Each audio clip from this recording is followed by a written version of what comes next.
So this section, we're going to talk about multiple allele inheritance. And this is when a trait is controlled by multiple alleles.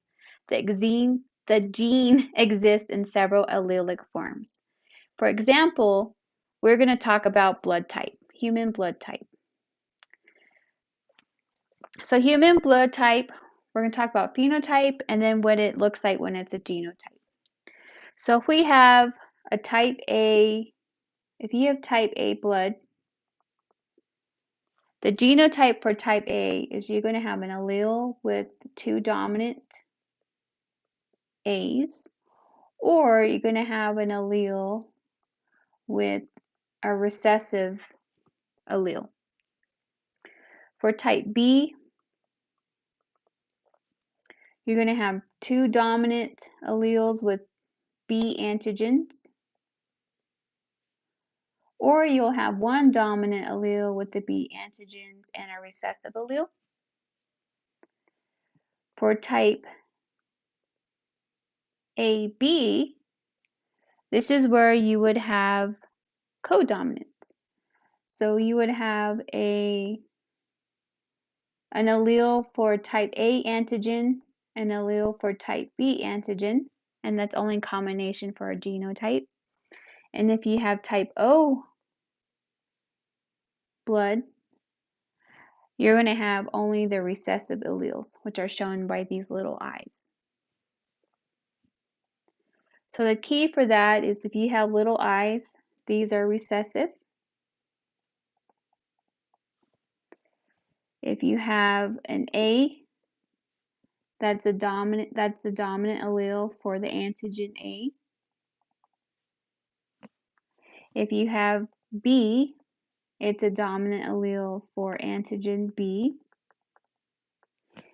And if you have AB, that is codominant because they're both there. And this occurs when alleles are equally expressed in a heterozygote.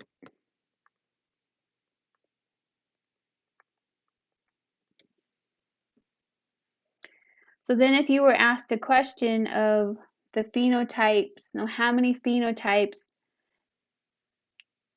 does blood type have? You would have 4 different phenotypes.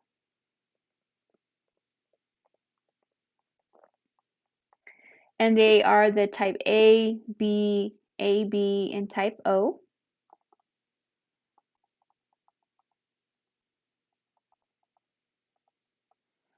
And then, but you would have more genotypes than 4. You would have 1, 2, 3, 4, 5, 6. So here you would have 6 genotypes. And these 6 genotypes would be these ones. So you would have the dominant A's, A and the I, then you will have the B's,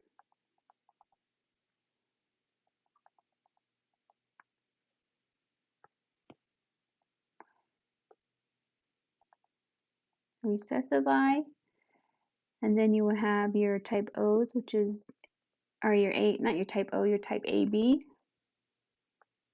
Let me erase that and put those together. And then you would have your recessive. So if you look at this, you would have 4 phenotypes and 6 genotypes. And by having those, this leads to multiple allele inheritance.